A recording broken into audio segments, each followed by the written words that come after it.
Hello everyone, Ruby Ravel here, a naughty nomad of the inner depths of one's internal highways and byways, intersections and cerebral junctions. Here to talk to you today about Mercury stationing direct after its long retrograde through the ponderous lethargic sign of Taurus. And I don't know about you, but this retrograde has felt like a small bovine eternity to me. It has gone on at a plodding pace that has felt like it would never end. And as I've said before, with retrograde, we tend to become more introverted. The functions that we associate with Mercury, with communication, decision-making, analysis, expression and socialization with other people all becomes much more withdrawn. And the thing is, Mercury in Taurus is already a slow and uncertain thinker. It takes him a long time to analyze things methodically and extensively over a long period before he's really willing to hazard his true opinion or belief or decision-making propensities towards anything. So when you add the lethargy and the inwardness of retrograde over that, it has felt that we have almost tended towards complete stasis at times, because Taurus as a sign values balance, the ability to maintain stability and a sense of durability and finality in the world. But very often the easiest way to keep things as they are, to keep things in balance and harmonious, sustainable proportion, is simply to do nothing, to maintain equipoise by not moving, by not exerting oneself, by not taking actions, and just by instead maintaining an overall sense of solidity that no matter what chaos or crisis or outer transformations come at one during this difficult period, Mercury and Taurus will try and respond to that by simply being okay with everything, by having that stoical, heavy bovine facade that says, whatever happens around me, whatever unpleasantness erupts, I'm going to be like this cow, just steadily munching its grass in this field and acting as though nothing has happened. I'm not going to be perturbed. I'm not going to run around and explode. I'm going to try and maintain my stillness and inner peace, even if on the inside I feel like I want to kill someone. And with all these highly charged Pluto and Mars aspects going on at the moment, there may be a lot of inner fury and frustration and desire for rebellion and deep, irreversible change lingering behind that apparently peaceable, changeless facade. With many Mercury retrograde transits, the problem can occur from what is said, from what we don't think through, from what we let trip off our tongue in moments of outbursts or thoughtlessness. With Mercury retrograde in Taurus, very often it can be what is unsaid that causes the problems wrought by omission rather than expression, because that deep need to maintain a sense of composure and being solidly and weightily in control at all times can also mean that sometimes Mercury retrograde will simply just not express the things that are a source of bother or discontent or discomfort to it. Because to voice those things in some way would be almost to make those conflicts, those threats, those fears more tangible. So if they are simply not brought up, if they are not discussed, if we don't have conversations with people about our fears or the threats that we feel to our existence, then well, maybe they haven't happened. But even then, even if privately we are still obsessing over the various changes and transformations and sources of anger and frustration that we have lingering inside, at least if no one else knows, we have still maintained that composure. We still have given across this image of being someone who is graceful and balanced and beautiful and capable of meeting all the trials and turbulences of life with a well-refined yawn. Yes, so long as I appear to be fine, I must be fine, and no one will be the wiser unless I tell them. But as I said before in my videos on Mercury retrogrades, to me one of the purposes of this transit is to revisit things that we have buried or passed over or permitted to fall by the wayside, instead of constantly moving forward with that propulsive mechanism and momentum of life that is just tearing along at a constant orbital speed. With retrogrades, it feels like we have those pit stops so that we're stuck in a perpetual traffic jam, or that the sat-nav of our life has suddenly said, "Oh, can't go this way anymore, the roads are blocked, you've got to go by a long route that is going to take you 3 times as long to get to your destination." And all of these outer obstacles or little crises that together can make and aggregate into a swarm of much more significant crises are all asking us to pay more attention to the little details of our life, because it is the small little details that ultimately determine whether our life functions well or not. And we all know that feeling when there's various little things that we've put off, that we've neglected. You know, there's a certain house that needs repairing, our laptop is kind of on the fritz, but it's still functioning. You know, maybe the car needs a tyre changing, or in my case, you've forgotten to take the mouldy vegetables out of the refrigerator. And we can think, you know, all those things are petty, they're small, I don't need to worry about them right now, you know. Forget about the small things, they'll take care of themselves, although I'm not quite sure that's how the aphorism goes. But then, suddenly when Mercury retrograde comes along, you find that all of these things have reached critical mass, and things that felt little and unimportant have all combined together to become this monster that just seems to be obstructing us and making life difficult for us at every turn. But the way in which this slows us down and confines us can also help to remind us of what is important, just how huge some of the comfort and enjoyment in our life is dependent on the effective functionality, on those small details, on those little atoms of experience that globalize to paint the bigger picture of our life. You know, there are many little things I had to attend to during this transit. One of my shoes was in the process of falling apart, which was making walking very unpleasant. And when I finally got around to stop putting it off and bought a new pair of boots, I suddenly felt so much more confident and grounded, and was aware and appreciative of just how the shoes that I wear impact the way I walk, and therefore my rhythmic sensual connection with the world, and how that in itself can articulate my own feeling of my own feeling of being in touch with my feminine nature and being stolidly and materially here in a body that I'm fond of, or taking time to start painting my nails again after having let that fall by the wayside, and just knowing how a little spot of aesthetic pleasure can be derived from looking down at my hand and going, ooh, pretty nail polish.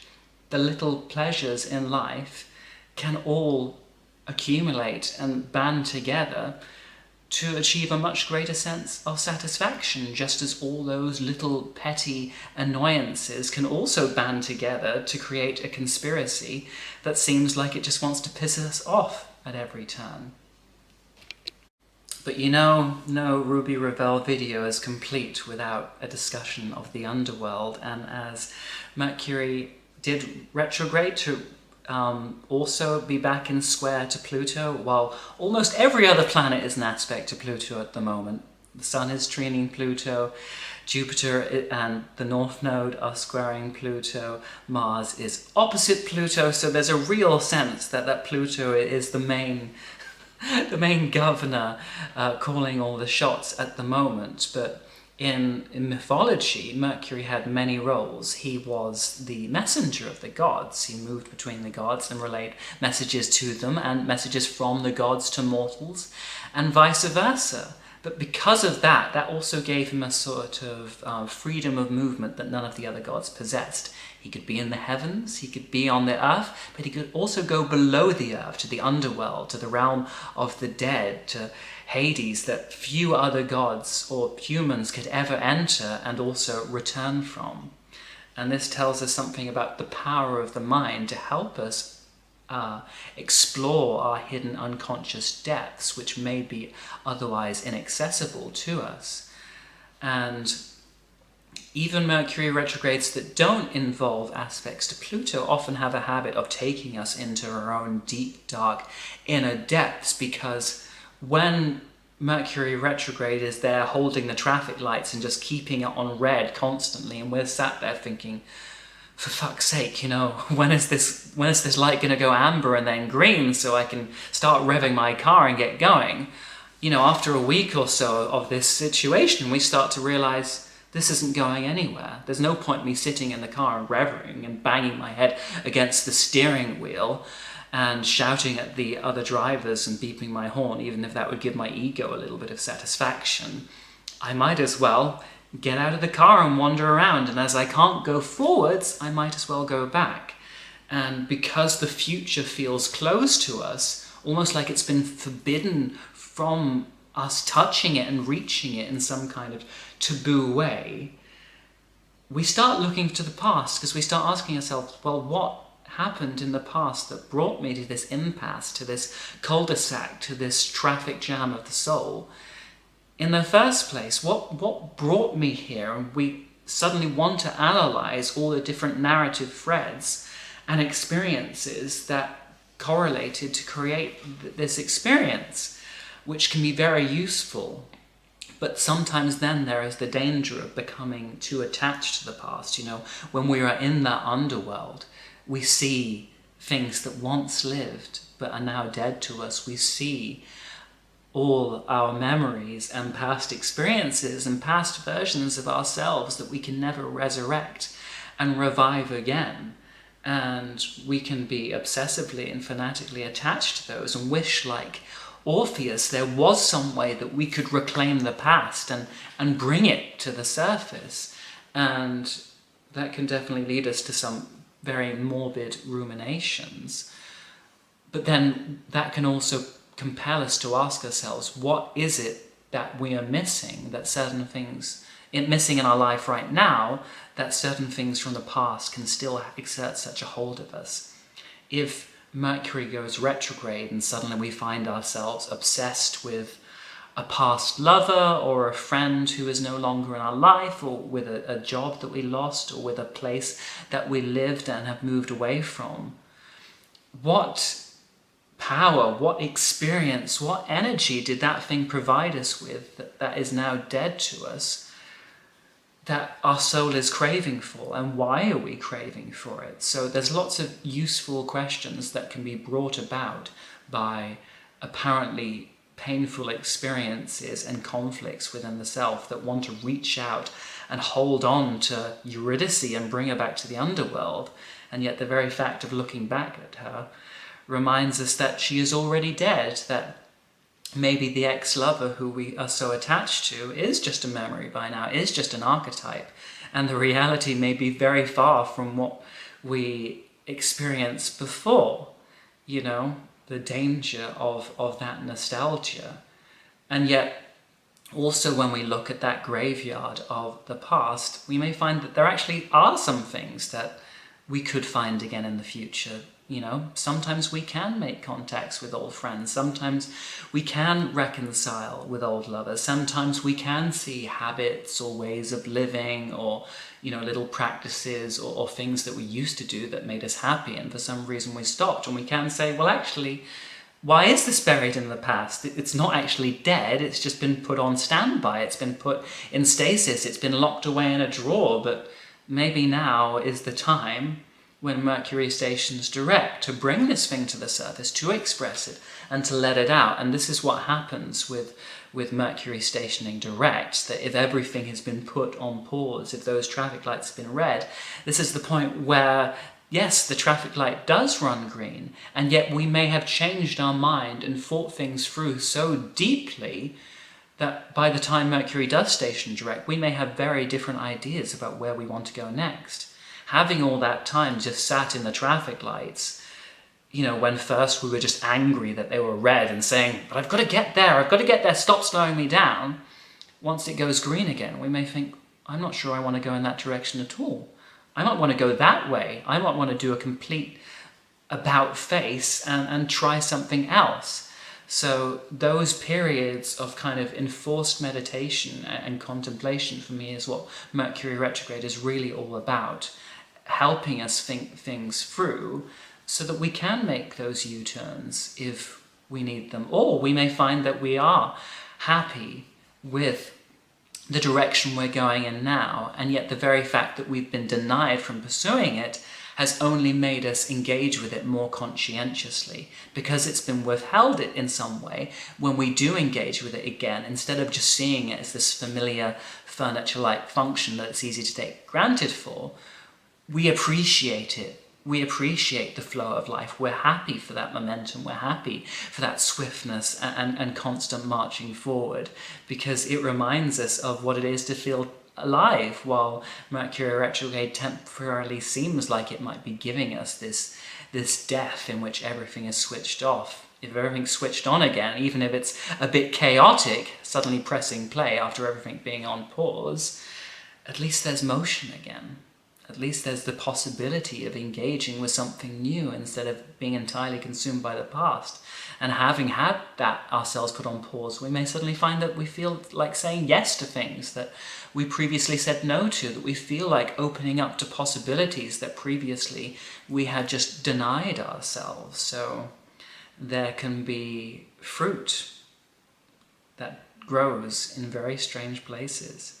And all fruit ultimately has its seeds in the roots that put themselves down in the dark depths of the earth. Anyway, I'm spent. I'm still feeling that Taurian lethargy that, you know, it's had this little time of really having to drink coffee at 6 in the evening and compel itself to make a video, but Mercury's not direct yet. I filmed this on the 14th, it stations direct on the 15th, so right now I'm gonna go back to snacking on the sofa, and maybe once Mercury stations direct, I'll consider doing something more meaningful, direct and productive, and respond to the backlog of things that I've left nagging me. Anyway, if any of you have any spiritual astrological counselling that you would like me to do for you, you can contact me at thestarsunraveled@outlook.com. You can support me on Patreon at www.patreon.com/thestarsunraveled, where usually I am able to offer early access content. So if you just can't stand to sit around waiting for the next video, well, subscribe to my Patreon and they'll just be there. Your cinematic YouTube cup will run over with astrological delight. You can follow me on Instagram at astrologyandunderwear, or you could join me on the sofa for snacks and snuggles. That would be nice. Anyway, more videos to come, but this one is now over.